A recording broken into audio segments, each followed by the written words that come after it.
My name's Ed Piskor. I'm Jim Rugg. And full disclosures, because I think we're going to do a little bit of gushing once we get into the body of this video, Jimmy.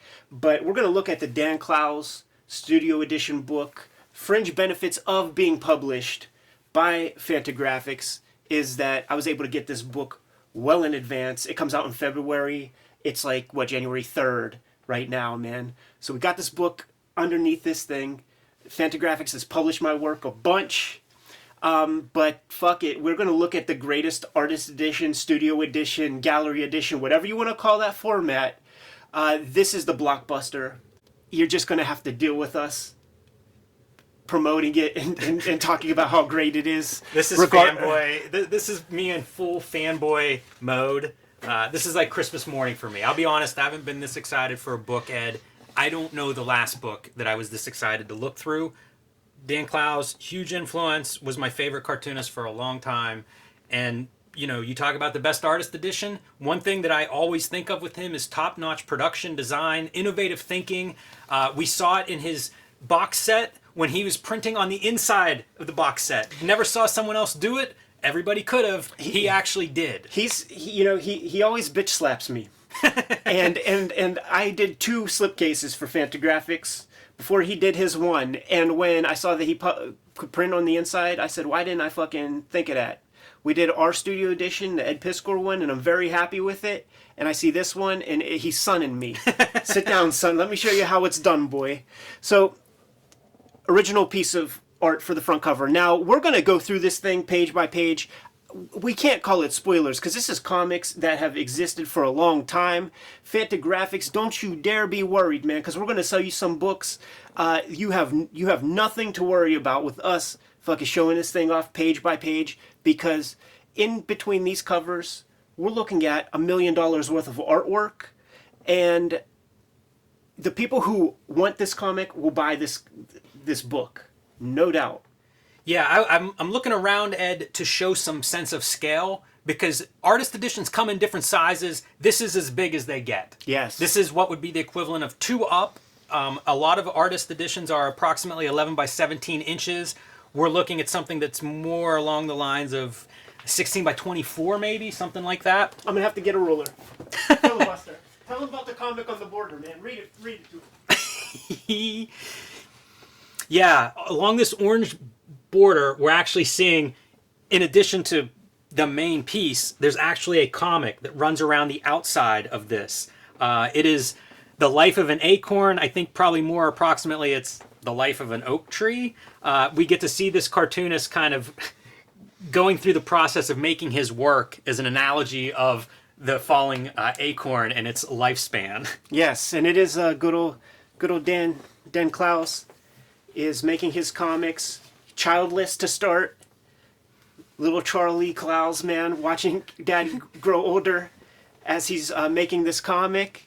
And then ultimately Dan Clowes dies at the drawing table, and Charlie Clowes is a proper adult. And what does Charlie Clowes do once it's time to clean out Dad's studio? Throws all the artwork away. But there's an enterprising entrepreneurial spirit. Maybe that's Scott Dunbier. It's right there, man. And he's gonna raid the trash can, take all the artwork, have a gallery show, but nobody's buying, man. So he then throws the stuff back in the trash. Alien invasion, destroys the world, leaves the art, and a plant emerges. From this comic already, what I love about it is any other less than cartoonist would have just repeated the panel. How many times have you seen that in your fucking life? Let's see. You're going to need a bigger ruler, Ed. I am. So we got 18 inches, 19, 20, 22 and a half maybe? That sounds right. Yeah, I brought the Todd McFarlane Spawn Artist Edition. Ooh, and it just fits inside the border. To give you a sense of scale. And then maybe the final piece, a comic book. So you can see this is as big as these artist editions get. Yeah. One of the best letterers in comics. Love his spine art there. And then on the back here, we get to see a little bit of different methods and materials that would go into a page. Yeah, what the heck, man? Is this an original No, this is kayfabing. He's just kayfabing shit. Mashed up panels from different pages. Yeah, and mashed up like production values and stuff. That's a great package. That's funny you showed off the spine lettering with that silver foil. I wanted to touch it. Yeah. I was watching it as the light was bouncing off of that. So nice little touch, but. And we have all the characters from 8-Ball comics, man. Characters from like a Velvet Glove, Death Ray. They're letting us know what's in here, man. Ice Haven, Velvet Glove, Wilson chilling there. Damn Pussy. Yes. Makes an appearance, man. Should we quit the filibustering, dude? Because I think we're going to even spend a lot of time just checking out the great end papers, man. Because this is a pretty accurate depiction of the Clowes studio.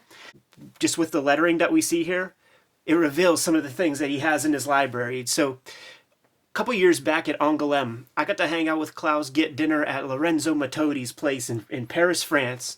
And I didn't know Clowes really, man. So my icebreaker question is, what artist editions do you have? And he said, all of them. and we could take a look right here and see a couple called out right away, man. The Wally Wood EC Stories Artist Edition and Wolverton's Weird Worlds Artist Edition. It's fun to see what gets called out because that's the screener. You know, he has all of them, but here are the ones that are worth mentioning. Yeah. I didn't say the very next piece of what he said to me about the ones that he has. So I screened that as well. He owns that one amazing Jaime Hernandez page from Love and Rockets. Oh man, that is a great page. Where the black from Hopi kind of fades into like this corner of that middle panel, and then the top of that gas station fades into the black of that. There's that one magazine, The Painting by Basil Gogos, for that like screen thriller chillers thing. It's like this famous image, and he did his version of that with the Lloyd Llewellyn comic series. Jack Survives came out of the Raw, I believe. Yes, would have been one of the one shots. Mm-hmm. And see, there's so much stuff here, dude, that older people than us would fucking totally dig. Steve Ditko, Mr. A. Yeah, and the Mad paperbacks that all the people from a previous generation were super into. I was admiring the spinner rack, which I feel like every cartoonist has a spinner rack in their studio, and I don't, so I'm super jealous of that and need to rectify it.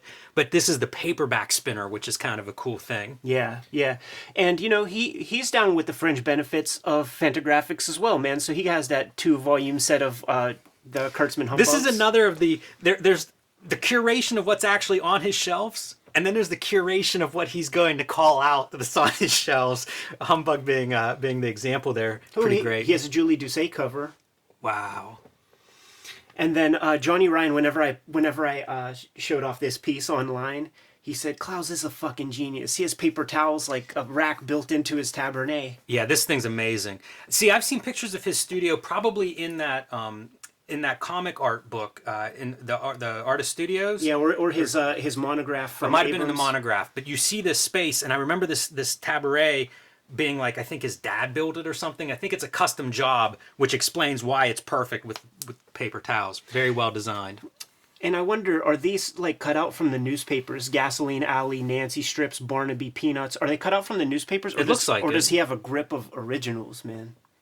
I would guess that's a newspaper archive. You know, like so many cartoonists used to do that. I remember I would see those on eBay all the time. Yeah, and you could just buy gangs of them. Because there are binders of things, and again, from one of those books, maybe his monograph, you would see those binders, and it was stuff. It was collected stuff. You know, not just his work, but work that he collected, like kind of weird things. Yeah, man. And he's playing with ink wash. It's something that we don't see him fuck around with that much. Ready to go? Let's keep going. Oh, man. What an iconic cover. The table of contents, man. So this is the stuff that's in here. Dan, I'm a little disappointed it wasn't hand lettered, man. See, I like to put those little things out there for our obsessive compulsive brethren. That is such a nitpick, Ed. It's so funny you say it, because like I'm reading it and I'm like, oh, there's Death Ray pages, there's Ice Haven pages, there's like I'm just going through the table of contents in my mind, bracing for like, I need to see all of this. Dan, you would definitely got the Eisner, man, if you would have hand lettered it.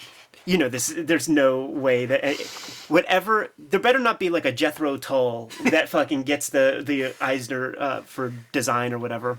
So, dude, we have color separations, man, for the 8-ball #1 cover.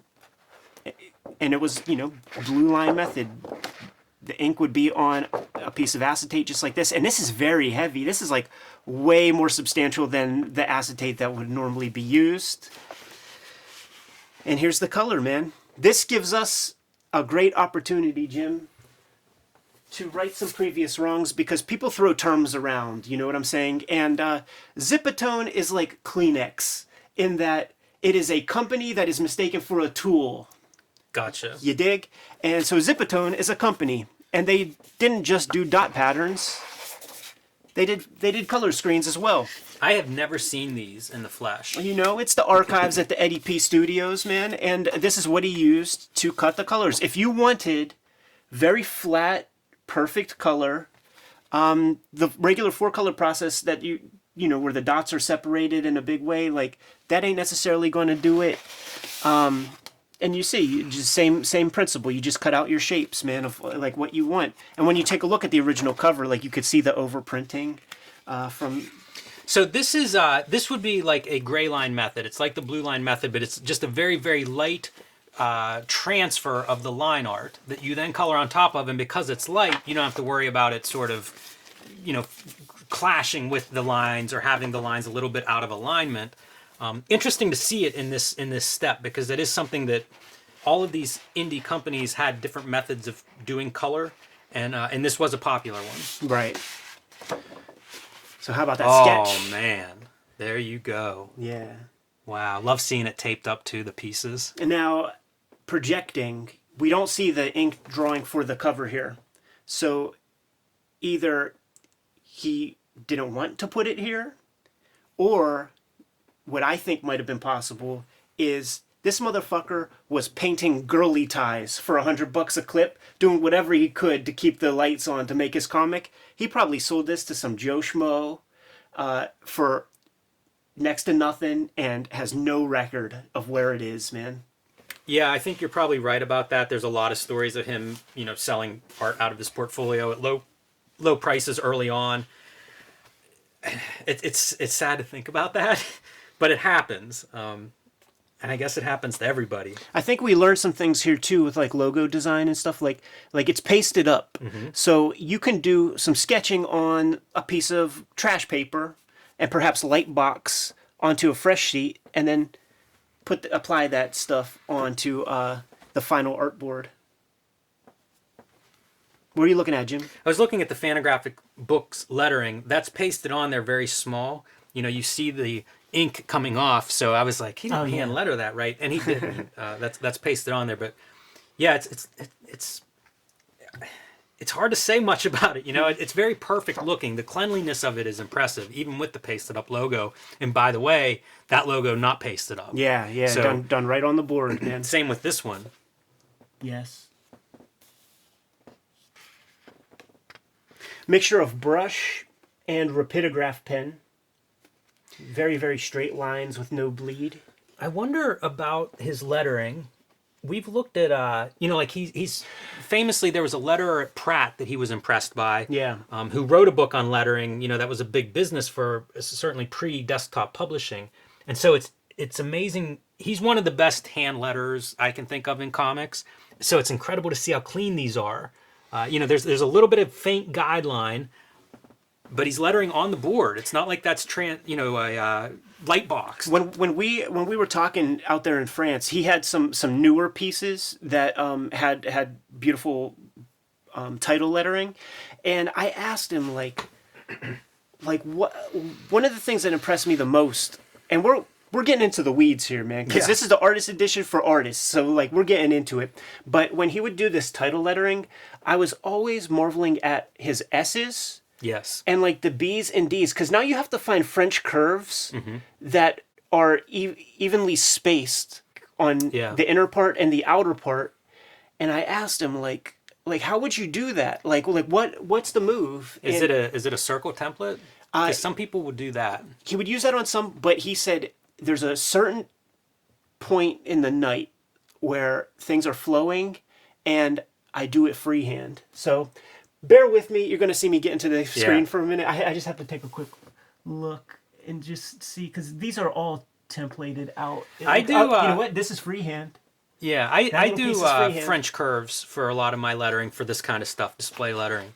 And, sometimes it's half and half too. Like you get a pretty good arc with your French curve and then you're freehanding a little bit. Yeah. And the thing is, you shrink it down and add color, nobody's seeing, the tiny little freehand connector or whatever. So, it is forgiving. Like, one of the things I loved with his work when I started looking at it is there would be a lot of places, and I'll point it out when we get to it, but where, like, lines don't converge neatly. It was almost, I don't want to say a mistake because I think it's very clearly deliberate. But in my mind, it was permission that, like, comics aren't perfect. Right. Almost by design. Like, you almost want to have some of those flaws because it creates movement and life and a certain energy. You could see it a little bit back here. Like some of these look French curved and some look like they're probably put together by hand. Maybe where the French curve goes off or whatever. Yes. Right here looks like gouache paintings. Gouache, yeah, for sure. He did that on a series of those 8-ball covers. I think there's about 4 of them towards the end. Maybe before he gets into David Boring. I love this. This might be one of the first collections I picked up, and I love on the Lloyd Llewellyn tiny collection that they did back in the day too. There was this kind of thing where he would have the, like, subliminal messaging put into the background there, and this would have been colored with like the darkest blue that they had access to, so it would be black and like this very dark blue, and you could just barely read the "buy this" piece. This stuff is just so iconic for me. There's a scale that he hits, and a lot of these artist editions you'll see it, where it's like the work looks perfect at this size. Yeah. Like the line weights are right. And it's something I don't feel I do in my work that's very, very frustrating, because it feels like every other artist edition I see, they do it. Like it works at this size. And this stuff is kind of extraordinary, and I think it's knowledge of reproduction, maybe. Knowing that, like, okay, these lines are a little bit big at this size, but then once you reduce them and reproduce them, they're perfect, they're tight. I'm glad you say that, because we're going to get into some other pages that are printed very big, interior pages, with lettering that's very big. Yeah. Looks great though, man. I am so excited by it. It is not missing anything. Amazing. Art School Confidential, one of the iconic strips from 8-ball. Really cool to see in this format. So what are we seeing here, Ed? What I think this is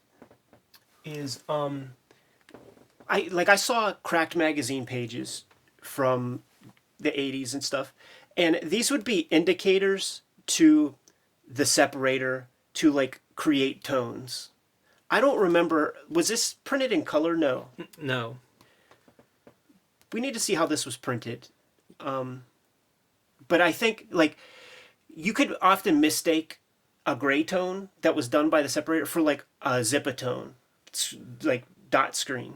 And this could very well be like an indicator to them where the tones will be going. Yeah, it's interesting. I wonder if that has to do with reduction, because that's always an issue with Zipatone. Yeah. If you use the wrong size and it's reduced at the wrong amount, you get the moire patterns. Right. Or just too dark or whatever.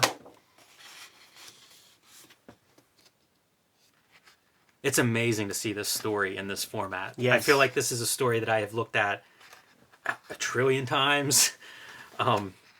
Man, it's so fresh to see it big like this. All those details that just kind of become a piece in the reading experience are pulled out, like the student art. It's incredible. Yeah, I know analogs for each of them. And whenever he either decided to reword dialogue balloons or whatever, we see the full paste ups for that. I always like that too, seeing it partially done that way. Like, it's not precious. I have a better phrasing, or who knows, maybe the ink bled or I smudged it or something, whatever the case may be. You just paste it up. It's production art. Yeah, speaking of which, I wonder how in the production process they got like the lines from these word balloons. Like, how did they burnish those off the final printed version? They may not have showed up because you would photograph that, with good lighting. Yeah. And so they may not have showed up the way they do here on a scan or something. Or they may have been cleaned up digitally.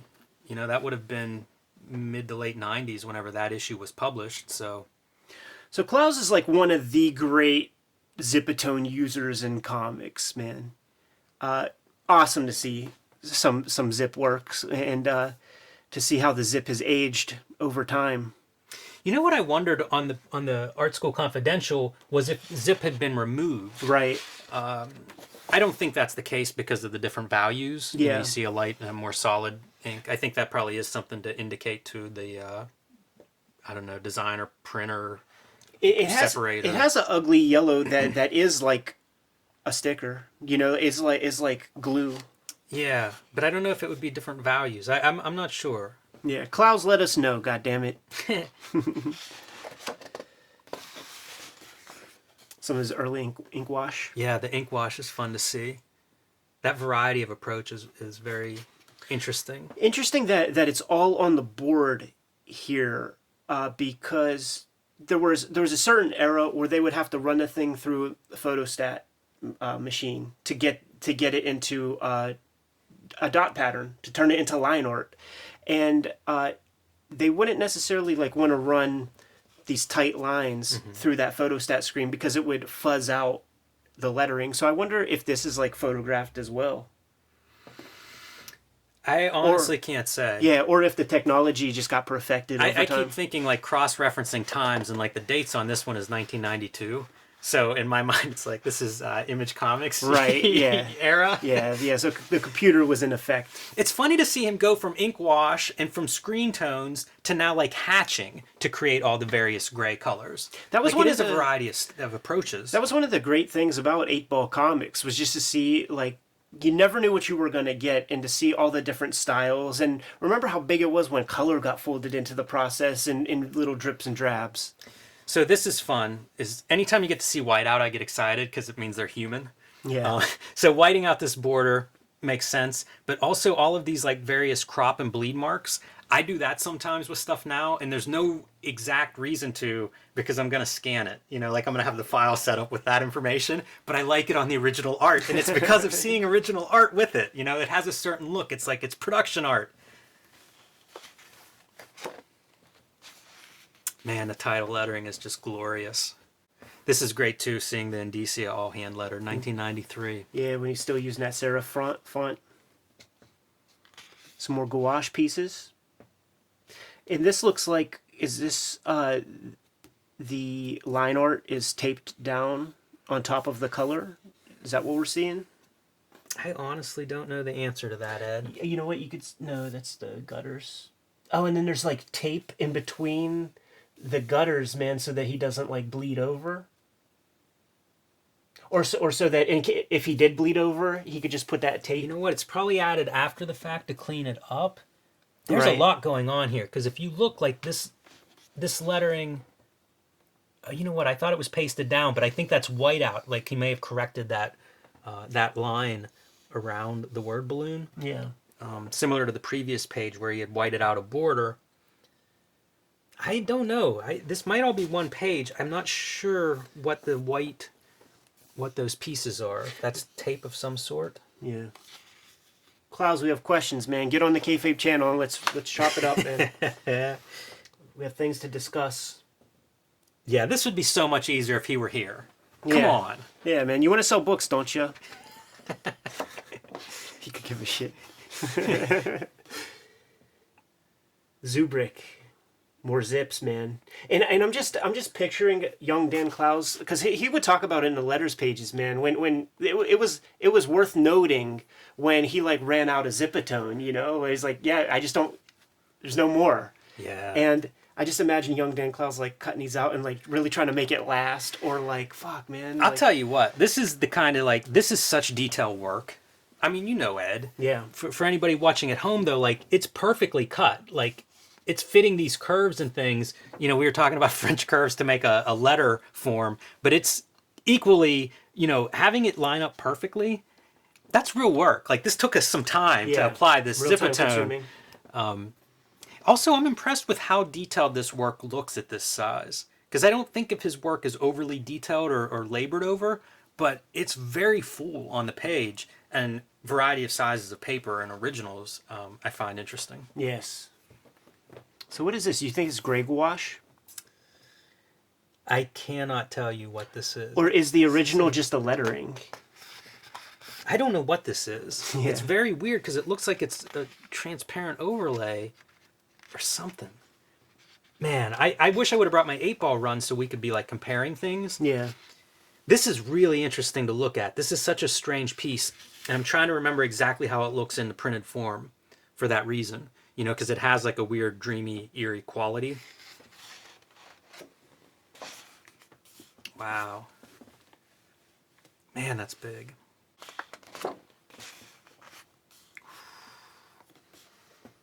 This is fun.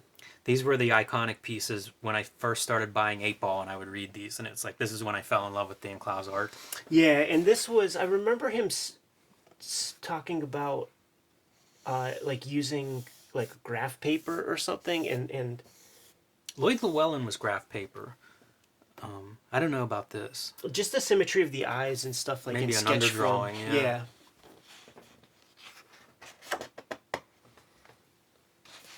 And look at how that zip ages, Oh, man. man. He had a bunch of old pages at that France show, and there was none of this.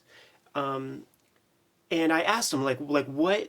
How do you store your art, like, to prevent that from happening? Because this is from '89 or whatever, 1990, but I did stuff in 2000, and it's this yellow. Yeah. So I'm asking him, like what's the secret, man? And he said, Zipatone dot screens archive way better than like Letratone or like any of these other companies. So maybe this is like one of these other fly-by-night companies. How dramatic is this just on its own? If this were your only image, Yeah, what that's a composition. That's a Criterion Collection cover. Boy, Like a Velvet Glove is such nightmare fuel. Yeah. Look at this. That doesn't make sense either. That's orange. Right. Wow. You know what it is? I mean, it's like, okay, well, I just have like some Letratone of this shade, but I have Zipatone of this shade or something. It's very bizarre. And even the ink, unless, like some Joey Jerkoff could own this page and was responsible for doing the scanning, but like it looks like the tools that were used were like a weird ink that didn't age well over time. But looking closely, it really can be the scan, and It could be the ink too, though. I mean, we certainly know ink varies a lot. Yeah. I used to run different inks for different tools, so it's possible he's using for those skinny lines. Like, who knows? Those could be Rotring pens, possibly even markers. That's wild. This reminds me a lot of your work, Ed. I see influence there. Yeah. I was definitely looking at this stuff very, very closely throughout my whole freaking life, basically. This stuff's really... I like this kind of aesthetic. This reminds me a lot of like old television. Yeah. It's such that black and white work. Like if you watch old news broadcasts, they have such a just static, head-on, symmetrical gray. And in interviews, he would talk perfect. about like the TV shows that he would be talking about with the other kids at Pratt or whatever. It was like Ben Casey and like these weird shows that haven't been on like since he was a little kid, and just had like no point of reference. Ooh, and that's when Clay Louderback, like he was just like, you know what, man, I'm just going to use myself for reference. Like he ain't going to, like, do we have that earliest page here? To just like compare, like, Yeah. like this character is this character. He would talk about that in interviews too. I think it was about 3 years doing this story. Yeah. And how he's just a better artist by the end, but has to try to keep it consistent looking. Yeah, and then he said that like by the end of it, I was just like, oh, fuck it. Like I'm using my face like for facial, but like it's gonna morph and change. All the signage would always be a favorite. There's Yeah. so many images. Like when I think of this era of 8-ball, of just the background signs, when you'd see like a Chicago cityscape in the background full of those signs. Poussey. This marks a change in style to me. Because this is one that he's done a lot of, like the "We Told You So" in a way is this kind of style. Yeah. This would be a fun book to do. Oh, we'll do it. like a book club. We'll do it and bring Tom in on it. Oh, definitely. Especially if he hasn't ever read it. It's such a great survey of comics, and it's, man, is it acerbic. Yeah, so we're launched into the Dan Pussy materials right now. Love the bold lettering too. Do you do this in your work? Yeah, you do it some. Yeah. It's funny to me to try to figure out like what words to punch. Right. You know, sometimes it's like verbs, different approaches to that, but that's a weird staple of comics. You know, like that's like one it. that me too. You know, it's a way to make the lettering a little more character, a Yeah. little bit more alive. Yeah, it gives a balloon a little more bounce, like Yeah. when you lean on a word. This is such a dark story. I was just thinking he's merciless. It's so hard. He's merciless On everybody, and too. all the guys. It's all these like phallic names: Gail Dickey and Dick Leakey and all this kind of shit. Dick Spurts, I think, is the one guy's name. And then you investigate the real history, and then you read about Dick Sprang, and you're like, how did that ever get past the comic code? It's so true. Man, and Dr. Infinity's such a dark, like, creepy. Oh. That little mustache. Very fine. Like these dot patterns here, these dot screens, I would be scared to reduce and print. But he is so knowledgeable. He had hundreds of pages under his belt at this time. He knew what was going to work and what wasn't going to work. Hey, man, my next move is going to be busting out the issues and looking. Like, let's see how this actually reproduced. Yeah. Iconic. Yes. Wow. This is like this is the trade like when it was a movie, man. Yeah. So like Subsequent printing. 2000, 2001. Ooh, I like that, man. When you can see the pencil for the stuff that didn't get inked on the FB. I'm really impressed by the lip inking. Yeah. Lips can be hard to figure that part out. Really hard. Always love the hair, too. The pasted up Enid heads, dude. So all of the, I guess the ruby liths, is that a separate piece? Or It is that is. something that would have been removed? It's a separate piece. Like what you would see, there should be registration marks, and there would be there will be a piece or two in here to kind of show that stuff off. But whenever the movie was made, he would go back and redraw some of the heads. Maybe he was just flat out not happy with the way they looked. Yeah, I didn't realize that was movie based. I thought it was more of consistency because, like, the first chapter of Ghost World, I think it was just to fill out that issue, and then it becomes Ghost World as it goes on. And I think that you got to know the characters more. Man, it's overwhelming to me because so many of these details. It is a different experience when you see them at half size. Yeah. Yeah. Gorgeous drawings. So there would be an additional piece to these, man, which would be the ruby lith I see one coming up. overlay, and Talk about fun lettering. Like, Yeah. here we go. Wow. and big lettering. Yeah, pretty big. Yeah. Wonder what the size if these are 2 up. They might be. I don't know where our ruler went to. Let's see, what do we got here? 13 inches. Yeah, because like a comic book's 6 5/8 inches, so By Probably about 2 up. By about 20. yeah, probably close to 2 up.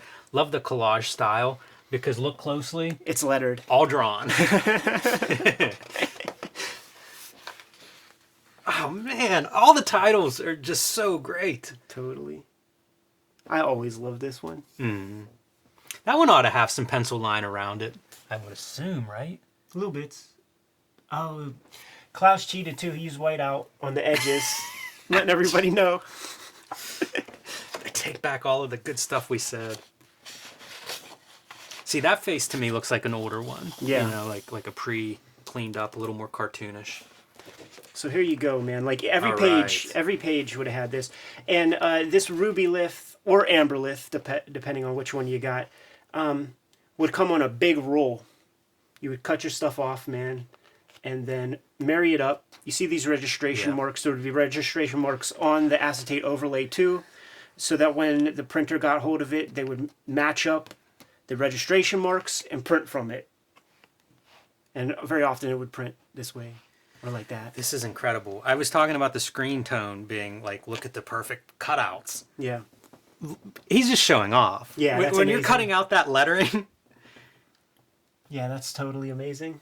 Because it's got curves to it. Oh, yeah, it's exceptional. The weight's all the same. And then even down here, like the small details. So you're like adhering that then onto your clear overlay. No. The roll is the overlay. So you're cutting You're things removing off. pieces. You're removing pieces. Man, Yeah. that doesn't make it any easier. Right. Yeah, I'm glad I never messed with that stuff. Yeah, because you think about you're removing everything outside of this Norman, and it just takes, one lackadaisical cut, man, to pull up that N or something. Do you remember if we're missing an S in the printed? I bet you we are. I'm so glad they included this. Yeah. Oh, we got more. Oh man, Oh, this is the that last page. beautiful. Yeah, The great last page, man. such great lettering. Oh man, even the title lettering in all of these is just a tour de force. Yeah. Look, the S is missing here too. Yeah. Oh, the A and the S. Yeah. I'm so glad. And this is so substantial. I can't say enough about the really strong kind of acetate they got. It's so funny just knowing the stuff. I keep do I Trying to fill it off. Yeah. Ah, that's awesome. I love it. I love the lettering so much. It's so cinematic.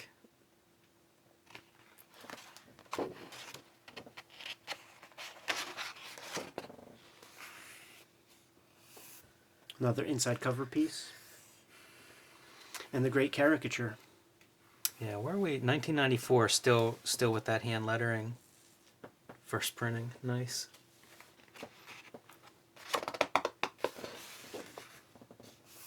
Another gouache piece. There, the lettering's pasted up.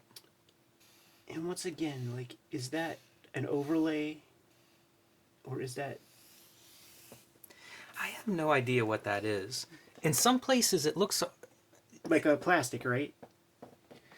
I just don't know. And I can't tell. And it might just be...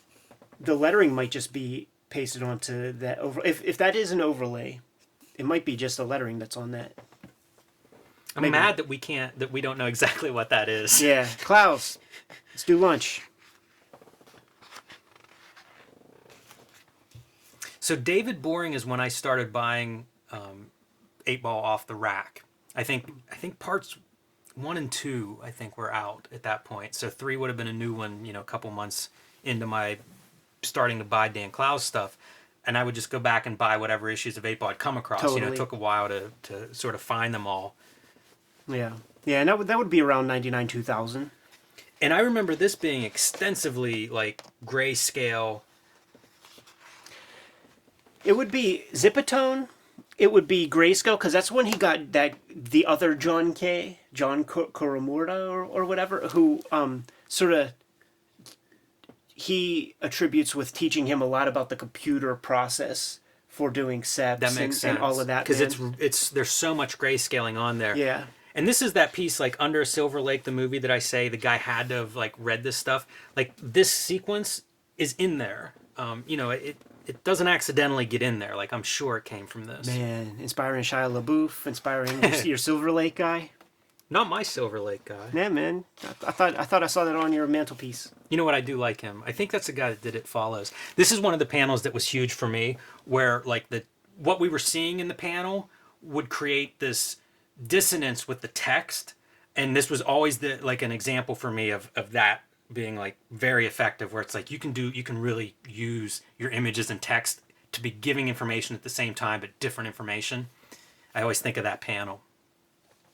Yeah, this may have been a dot pattern colored piece. This is right. This is one of the 4-color stuff that he would insert in the trade paperback. I don't think it was in the original in the comics, but then whenever it was collected, there would be those color pieces that were. I don't know. I think it might be in the issues.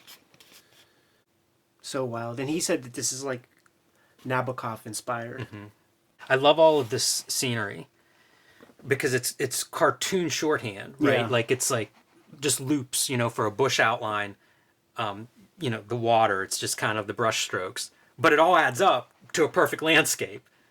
But it's all like that cartoon iconography. Yeah, and that texture is almost like etchings. And then this might have been like one of those reductive things, like he's giving himself color holds that he could take out whenever they put The in digital process, yeah. the gray tone or whatever. See, this is what I'm Showing talking off. about, man, with like the perfect loops. I love that the B is just, it's two separate pieces of paper and the B is the bridge for that double page spread. That's so great. Man, that would be a cool piece like framed on a wall with 2 pages and that B in the middle. Really neat. And I'm so glad, man, that I do see that is like sort of hand done, because I felt like he was lying to me when I was asking about that, because I thought he had a special French curve that he wasn't letting you in on. some tool that I didn't know about, man, that he wasn't like hooking me up with. So amazing. French curves are one of the weirdest tools to use, and I love them now, but the beginning of using them, it's just like, how on earth do you do this? Because Right. you're like blending the curves together. Right. So this was one I remember as being like one of the greatest. I think of my top 10 comics of all time, and Ice Haven issue is one of them. This came out like when I come back from art school, 2001. I have Eightball on my fucking pull list, but no issues are coming out. He took that spell to make Ghost World and didn't put out a comic for a long time. And when he did, this was the issue, and I was so thrilled. I read it over and over and over again. It's one of the great comics. It's extraordinary. Yeah, I like it best in this form too. Like he has a lot of language and a lot of kayfabe about why it should be, the small the Ice Haven book. But I love These it. are fun to see. Such an influential issue. Seeing all these different styles working together for one story. Yes. Very illuminating too, man, to see like the scale at which he's like drawing these things in conjunction with like the lettering that's in there. He's most people, they set their Ames lettering guide, and there it is, man. But he's playing with different point sizes. So I'm imagining that he's got a couple. I wonder if these are 100%. Because, like if you were to turn these, Right. they're almost that soft, they're... Yeah, you might be onto something.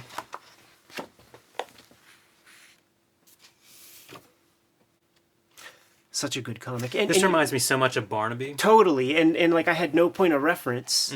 But, you grow your comics IQ, and now we could see it. Hairy neighbors, man. We should all invent our own complimentary comic book critic.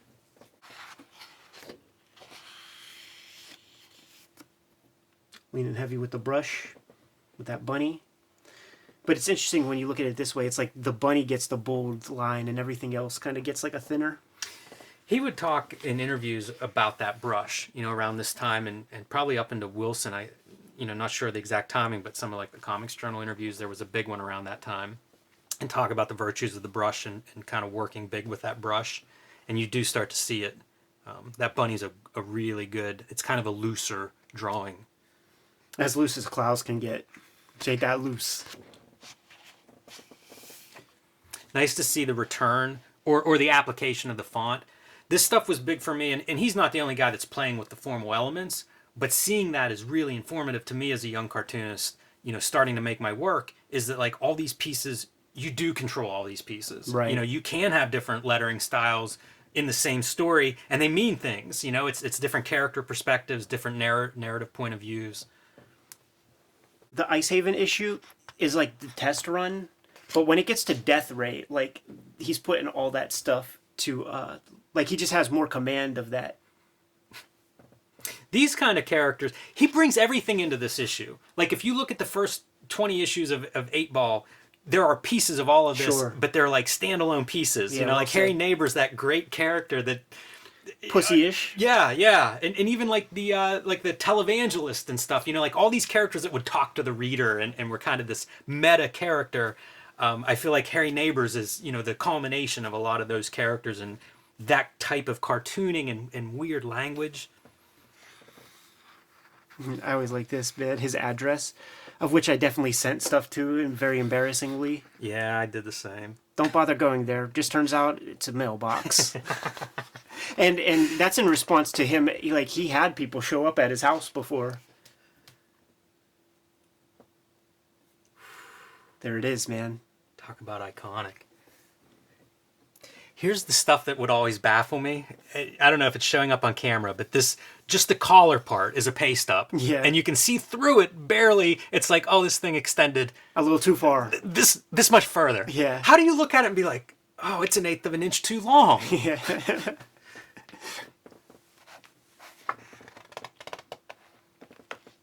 This is from the Drawn Quarterly book, like the end papers, whenever Death Ray was collected.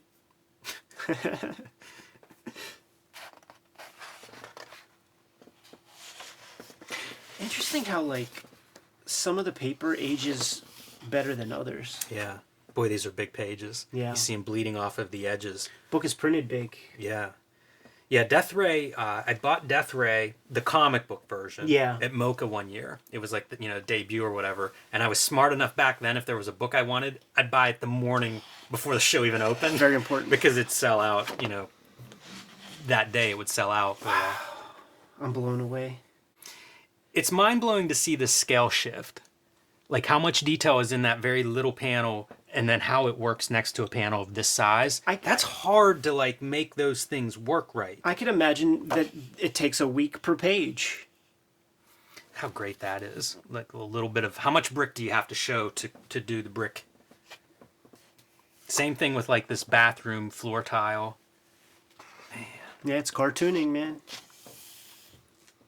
I was thinking it would be fun to like do a bootleg Death Ray comic where you tell the same story, but you apply How to Draw Comics the Marvel way language to the story. You are right. And the one page where it would be the funniest to draw would be when he makes his homeboy disappear with the Death Ray, because the boy has holding a brick above his head, and you just see the little ellipse of the circle in the Clowes version. But if you did it in the Marvel way, it would be like those lines coming in. It would be the whole hand. There would be Kirby crackle. There would be this dramatic look on the character's face, like screaming in pain. I want this so bad. Dude, it's been on my mind for a long time. Kayfabers, get to it. Make it. Such a good idea. Another example of these small panels. That kind of like tempo adjustment, I think about this stuff all the time. Mm-hmm. You know, like, I almost said something I don't want to say. But I think about, you know, like an example, I do a lot of spreads. Like whenever I work, I tend to work in spreads. But we've talked about like when you did X-Men Grand Design, it was like pages. And they read like Sunday pages. And I feel like that's a thing that I would take away from these books where he was telling like, using different styles from scene to scene or from page to page, probably sometimes in spreads, like the origin of Death Ray from a couple pages earlier was a spread, but you can really see like this is a different reading experience than this page. Right. Here's Clowes making some decisions. This is in the Silhouette zine. This is one of those, this panel is burnt into my mind, and it, again, interesting to see these. I don't know if these are facing pages in the published book. No, 16 and 22. Yeah, I love all of this. Like, all this silhouette stuff's incredible. Silhouette and shadow silhouette accenting it. Chasing silhouette. Silhouette fight, where it's like, it doesn't even matter who's actually, you know, who the hero and who the villain is there. And then silhouette, almost inverse of the panel, even though it's still silhouette, we're getting all black in this composition as he walks off. We'll say 14 and a half wide. No. We'll say closer to 15 wide by 18... 20. How much do you want to see him do I almost said a baseball manga? Like a sports comic after that page. Yeah, no, that's awesome. This is what I was talking about, where, Yes. when he makes his homeboy disappear, and you just see a little piece of that Death Ray, and the way that he colors it, the Death Ray's yellow. Yeah. And so, like, it stands out. You know what it is. It's like the only yellow thing in the damn comic. What an odd choice for a composition, right? Right. But perfect. Oh yeah. You know, but perfect. And that's the one that needs the Marvel Comics treatment. Like right here. Because there would be a panel right here where he's got the gun out and he's like, ah! Yeah, probably a zap. You have to add some sound effects. Yeah, some arty Speaking Sinek. of which. Yes. Oh man, this thing's incredible. Beats this guy to a pulp. And see, he shows reserve. Like if you and I were working at this scale and it's like, all right, time to like beat a guy the fuck up, you'd be adding a lot of little flotsam and jetsam all over that dude's face. Such an interesting character design too. You know, there's I think all the time about like what does this say, right? You know, it's that heavier feeling. It's a certain malaise that this character has settled into. And he captured it in those eyes. When we watch Man Ben, like the stuff that every cartoonist seems to like think about and like talk about most, and the thing that they fixate on when they're erasing and everything is the eyes. And his eyes communicate stuff way more than like the dead eyes that you see in most comics. I'm guilty of it. The first as I struggle with that too. It's hard to do eyes that have that light, you know, like that liquid, you know, a sense of life where the light feels like it's reflecting off of it. You know, like if you just kind of move your eyeball at all, you see that reflection. It's hard to get that. But I always think the first Man Ben I saw, now I can't remember what the artist was, but one thing they both, Urasawa and the artist, talked about is drawing the eyebrows first. Right. Great eyebrows. Yeah. And great variation in the eyebrows. By the way, this face and this face are paste ups. That is so funny. I can see the paste up line and it's like fingernail size, you know, like it's that part. Yeah. It's so peculiar looking that it's like cut off right above his eyes. And look, he's changing his face up a bunch. Like this profile's new. That's awesome. See, you got to be your own editor. It's so sparse as a panel and so effective. Yeah. Like if I'm drawing this, I have to have like trees and bullshit back here, some buildings or something in the background, maybe clouds, a bird flying. Like I have to have that background. That was a thing. I've been doing less of it. Like in Street Angel, I would have less backgrounds. And some of it is because you see it in these comics and it's like, it works better this way. Less is more. Right. But man, that's a hard thing to do. So this is for the Mr. Wonderful Pantheon collection. And some pages. pages and... Wow. It's crazy how big these are.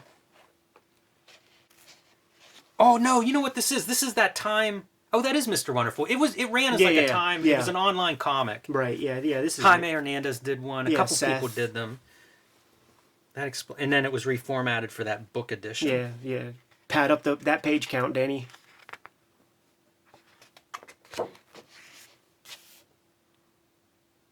I love this stuff. Yeah. Just this drawings. It's that scale is such a different effect.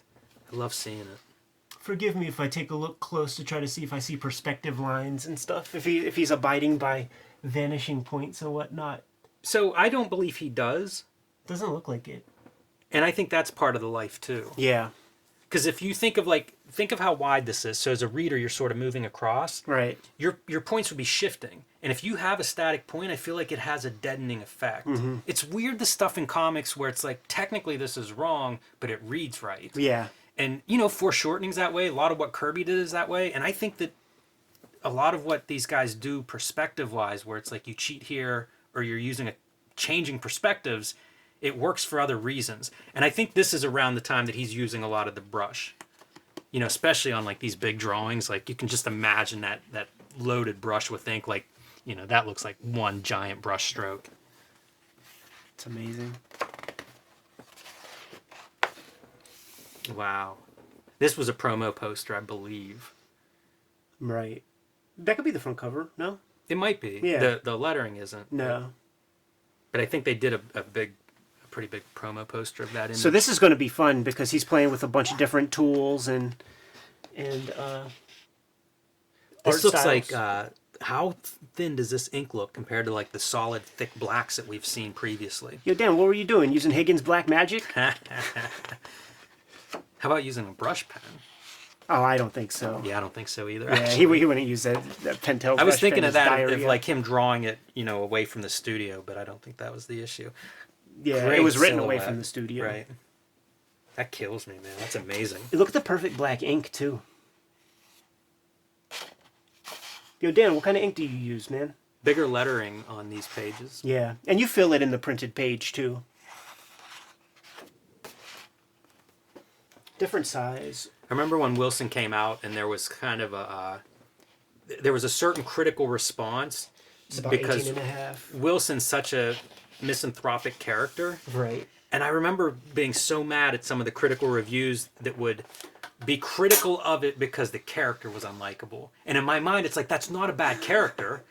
You know what I mean? Like what makes a good or bad character is the development of that character. So like you can be unlikable and be a great character. And I would get so mad. I'd read reviews that had that point of view and just be like, no. David Mamet was talking about, you know, he had some This is wild. The drawing. He had this like chauvinistic character in a play, and he had to answer for years. Yeah. Why are you such a chauvinist? It's very upsetting to me, that part of it.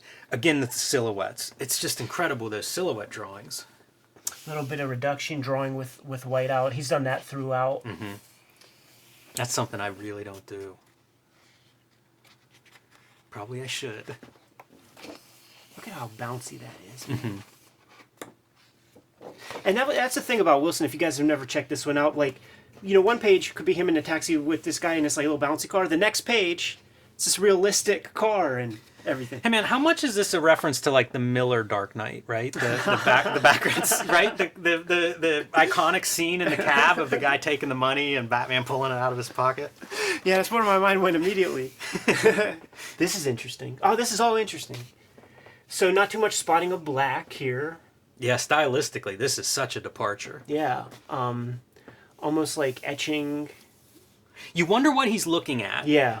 You know what it makes me think of first? Humbug. Yes. That Humbug collection. I wonder when that came out and if that's something that, you know, on some level is affecting it, because it reminds me a lot of that stuff was much more like a line art, Yeah. like a pen line art. Will Elder would be a name that would come up in conversation whenever he would be interviewed, and Elder was one of the guys responsible for doing a lot of that etching looking thick and thin, that Jim Woodring type line. Another paste up of a shoulder. You wonder, like that's one I'd like to see. Like you can kinda see a see little it. bit of it, and it's just a shorter sleeve. Like that's another one where you look at and think like, I don't know that I would have the sense to make that change. But in those interviews, like he would talk about having the work up where you'd be forced to see it and keeping a list of the corrections. Yeah. Which is pretty smart. It's that extra 5% at the end that elevates the work. And this is gorgeous drawing. Like you can see dry brush technique for some of the window marks. Yep. And this is another one that feels like he's got that heavy loaded brush, you know, looks like one line outlining, which is hard. Like a curved line with a brush that continuous, that is rough. When we were talking, he was talking about how the process of like even putting the panels down on the page, rolling them out, like that's a part of it for him. And he's had this like long career where he was doing things a certain way, and a lot of those steps aren't necessary with the computer anymore. But it is fun seeing that he's still like pasting up lettering, repasting up faces, and you know shirt sleeves and whatnot. This is nice lettering. It's a little bit more round. You know, it's a little more, I don't want to say loose, but a little more lively. Because there's like thin edges, so it doesn't feel like a rapidograph like a lot of his other stuff. Yeah, you know, there's more life to those lines than typical. Great eyes. We were talking about the lively eyes. Those eyes have so much going on, and they're so tiny. Yeah, yeah. Yeah, now I'm curious what that is lettered with. Because even the balloons, like, look at that balloon. Right. There's so much variation in the line weight. That doesn't look like a rapidograph line. Vita in Hollywood.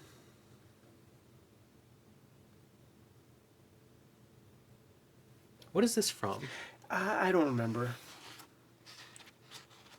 Oh, is this the he did that character piece for there was an anthology. I can't remember the writer that put it together, but a couple cartoonists contributed, and I bet that's what this is. Maybe.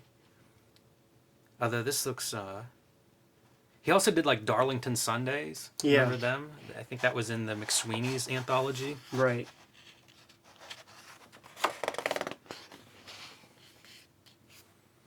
Man, some of this stuff's wild. It's Yeah. kind of cool to see this being pulled from different places. Yeah, I don't know this at all. I've never seen this before. Look at, there's some penciling. Yeah. You can see your building backgrounds, cars.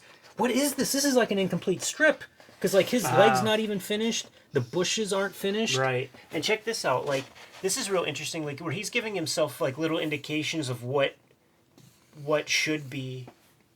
You know what this is? This is, okay, yeah, he was talking about this. So this is, I think it's the character from Icehaven? But this is his abandoned graphic novel that was, like, before Wilson. Like, he talks about this in interviews and stuff. Wow, interesting. Yeah. Hey, by the way, the 8-panel grid. Yep. That's fun. Okay, I love all the expletives. Such a classic cartoon trope. That's neat, man. That's all 8-panel grid. Yeah. Wow. He was reading a lot of Stray Bullets. I'm sure. This is, I love seeing like the half-drawn incomplete piece. It's so awesome to see like some of the pencil marks and stuff. Yeah, I think you learn a lot too, because like it's like maybe he hits everything with one tool to begin. Like I'll do the brush pieces because this is even incomplete. Like so he'll go in with something else and tighten things up. Maybe I think it's issue 250 of the Comics Journal. There's a big piece with him on process. Yeah, and he talks about penciling more, but then going in and not inking at all. And so this might have been around that time period. This was that McSweeney's newspaper edition.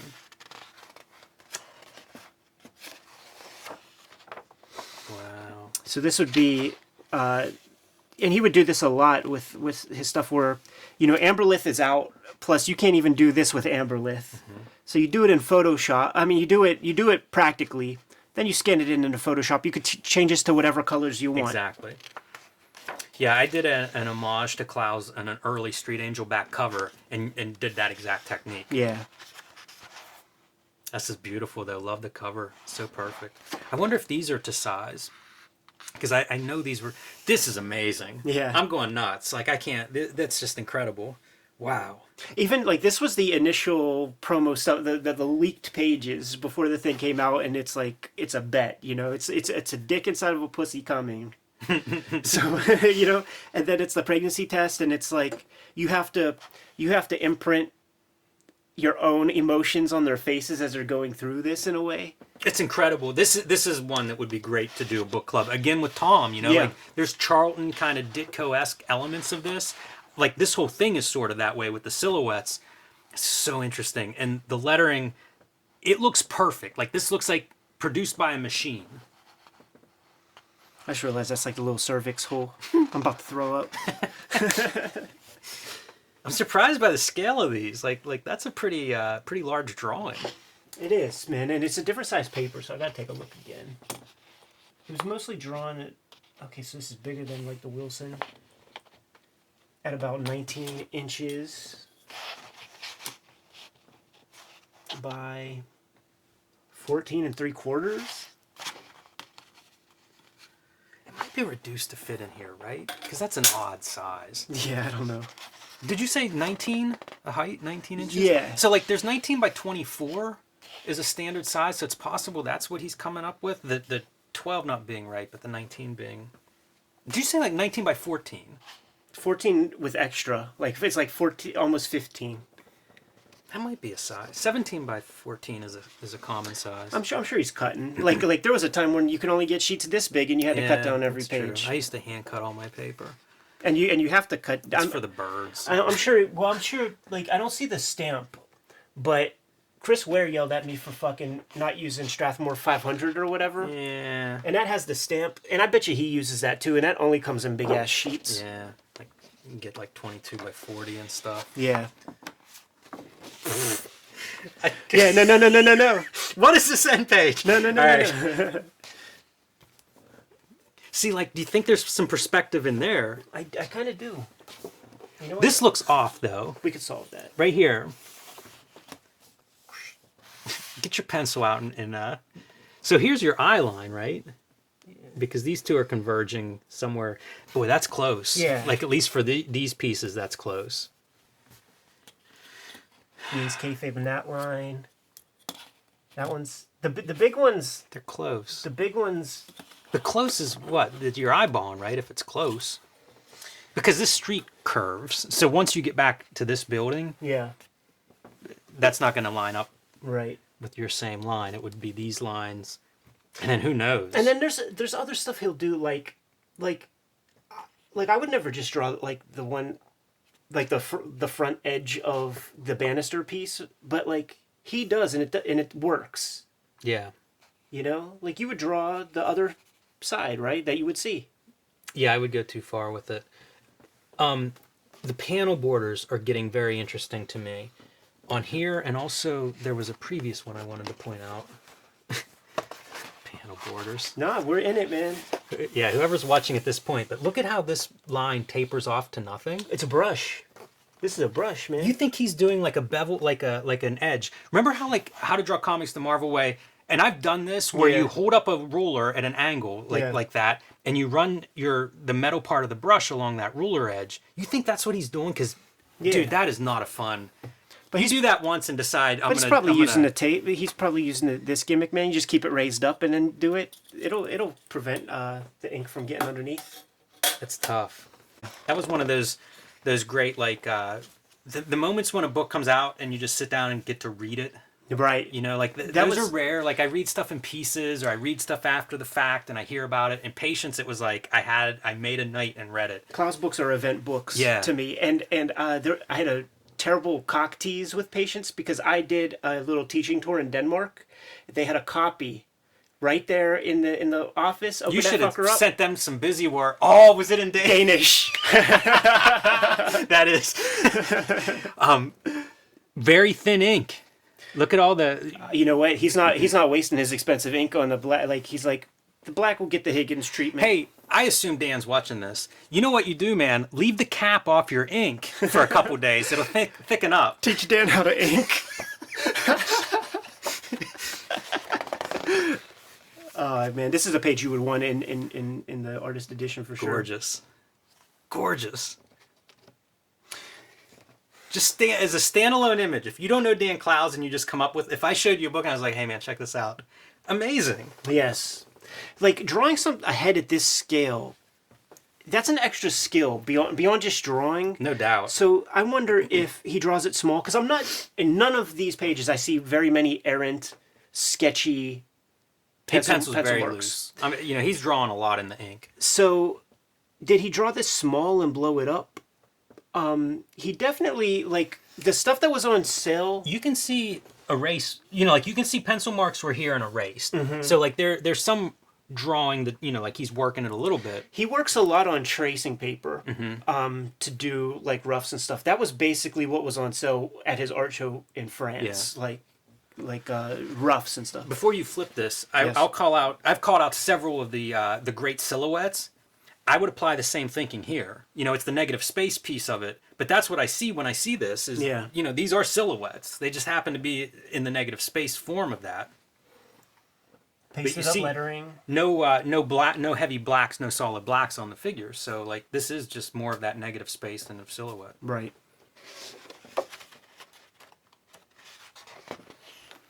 These kind of pages are so amazing. Like tour de force drawing. And there's a whole nother step that unfortunately just isn't able, it's headspace step, because there's all kinds of crazy colors, and like, when are we going to get to like the Photoshop file, CD-ROM, artist edition, so that we can examine your files? I think we just invented something, man. Yeah, I think that's a missed opportunity. Let me see the layers. On their part of not having to insert a CD. Yeah, right. Look at him, man, using some stipple technique. And not going overboard. Like, if you're working at this size, you might fucking go crazy and Drew Friedman that bitch up. How much space is on a CD-ROM? 700.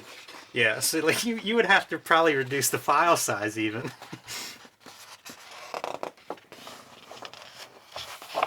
So cool. A glossary of terms, man. Nice. That's so good. Wow. Did we see any color guides? I don't think so. But he's just, hooking you up. Oh, look, Pantone color film, yeah. I wish I had some flesh color. That's probably the one that disappeared first when they quit making that stuff. This is a fun demo, like using the same image and throwing the different techniques on.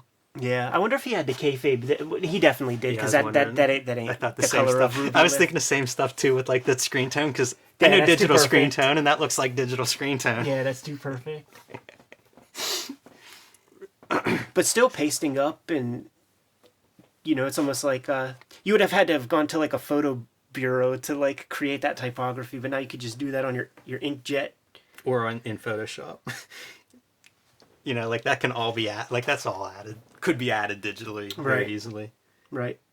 This is great though. Whether it's whatever parts there's a lot of kayfabe everywhere. I don't care. Like the overall effect is amazing. I love it. I love that it has that appearance of paste ups and pieces and all put together. And I'm sure some of it is, and I'm sure some of it isn't. And I love it all. It's a great effect. All that matters is the end result. Interesting to see Jill Thompson's name in there, because she's a Chicago resident, and maybe back in those days, man, she got a hold of a page, that was lent to this thing. Maybe back in the day, she's giving him some lessons on watercolor or something. Interesting. Whenever I did a residency and it was a bunch of cartoonists in a room, and like half the time would be that. Like somebody would be using what they do, watercolor, gouache, whatever. 3 or 4 other cartoonists would be like, what is this? What brand do you use? How do you use it? And it'd be like, here, you try it, passing that around. So I think that's common for cartoonists to share materials and techniques and things. And that's George Meyer probably owned a couple of these pages, man. Scott Eater Gallery. Yeah, I would think that quite a few of those, like Glenn Bray, their Fantagraphics published that art book, and there's a lot of great Dan Clowes art in that. Yeah. In his collection. Yeah. Let's go to those end pages, man. I love this motif. Yeah. I'm such a fan. It's great. You think this is? I mean, we've been seeing a lot of big ass artwork. You think this is like a 1200 DPI scan blown up? I don't know. It looks like it's probably. Well, I don't know. It could be actual size. I'm trying. Like I'm looking at these marks and they're big, but like from the patient stuff that we saw, it might be about close. A little dry brush on the tree textures. Yeah, not quite a wash, but almost. What do you say, Jimmy? This is a must-buy. Yeah, it really is. I'm trying to think of a better artist studio edition or something. There's none that I would rather have. Doesn't exist, man. This is one that I like fantasized about having in existence, and it fucking fully delivers, man. And I would say for like a lot of people that watch Cartoonist Kayfabe, they're cartoonists. They're trying to make comics. That's another thing that elevates this edition is. Sometimes they're just art books. Yeah. This is really a nuts and bolts of like process techniques, peeks behind the curtain. Man, it's really something. It just shines. So thankful to get my hands on this thing. I'm going to put links below to 1, pre-order it, depending on when you're watching this video, or 2, to buy the thing from Fantagraphics. Money well spent.